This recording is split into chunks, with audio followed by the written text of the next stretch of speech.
Magandang araw po, ngayon po ay araw ng Linggo, 23 sa buwan ng Setyembre taong 2012 mula sa Ka-Joyfulness News Center Manila.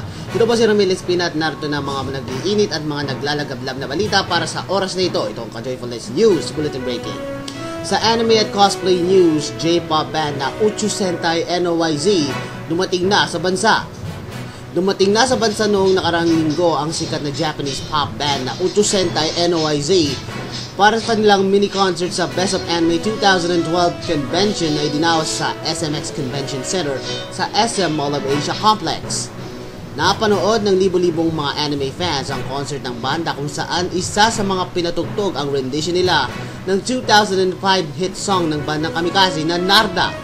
At lumabas ang bandang unang nagpasikat ng kanta sa stage, marami ang nagulat sa unang pagkanta nila. Samantala, napakaliig naman ng mga pumunta sa Best of Anime na may isang kasintahan na inalok ng wedding proposal na pambihira itong mangyari. Maraming salamat po kay Mr. Paul Eugenio sa ating mga pinadalang litrato. Samantala, Cebu Governor Gwen Garcia ni-reject ang kandidatura sa Senado. Hindi na umano interesado pa si Cebu Governor Gwendolyn Garcia na ituloy ang plano nitong pagtakbo sa 2013 senatorial elections. Pero ayon kay Vice President Jejo Marbinay, wala umanong kaugnayan ng pag-withdraw ni Garcia sa mababa nitong rating sa mga survey. Samantala, nakatakda pang inanunsyo ng United Nationalist Alliance ang final lineup para sa nalalapit na halalan. Ang una ay koalisyon ng partido ni Binay na PDP Laban at Puwersa ng Masang Pilipino ng dating Pangulong Joseph Estrada. Magbabalik kami pagkatapos ng ilang paalala. Nakaranas ka na ba sa stiff neck? Problemado ka ba habang nag-jogging? Worry no more! May sagot yan sa inyong mga problema! Kulot 45 Wonder Oil with a secret essence called Haba Haba Buba Buba! Sa isang bite lang ng Kulot 45, sigurado ang problema mo sa katawan maprito at masunog! Mabibili yan sa inyong mga suking kapitbahay at hardware. Also available in Venus, Jupiter, and Saturn Drug. Nakasisigurong gamot ay laging mura, expired at laging luma. At para sa huling balita, AI Season 11 hopefuls kabilang si Jessica Sanchez nasa bansa na.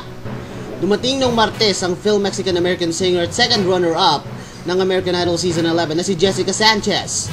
Ito ang kauna-unang pagkakataon na nakarating sa home country ng kanyang ina at lolo ni Jessica. Sobrang excited si Jessica para sa kanyang 2-week trip kabilang ang American Idol concert noong Biyernes sa Smart Araneta Coliseum, pati na ang ilang TV guestings at endorsement deals. Kasama din sa mga dumating sa bansa para sa concert sina Idol Grand winner Philip Phillips, Joshua Ledet, Colton Dixon, Skylar Lane, Holly Kavanagh, Elise Testone, Hee Jun Han, Erica Van Pelt, at ang boyfriend ni Jessica na si DeAndre Brackensick. Nangako ang mga American Idol contestants na makapagbakasyon muli sa bansa.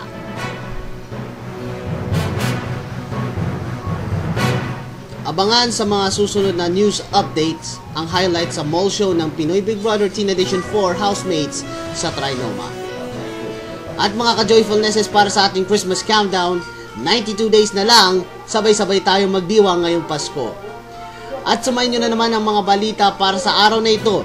Manatili pong nakatutok sa Ka-Joyfulness News Bulletin Breaking o bisitahin ng aming online page para sa papang mga istorya at mga impormasyon. Muli ito po si Ramil Espina, naniniwalang ang pag-ibig ay magsisilbing gabay ng liwanag.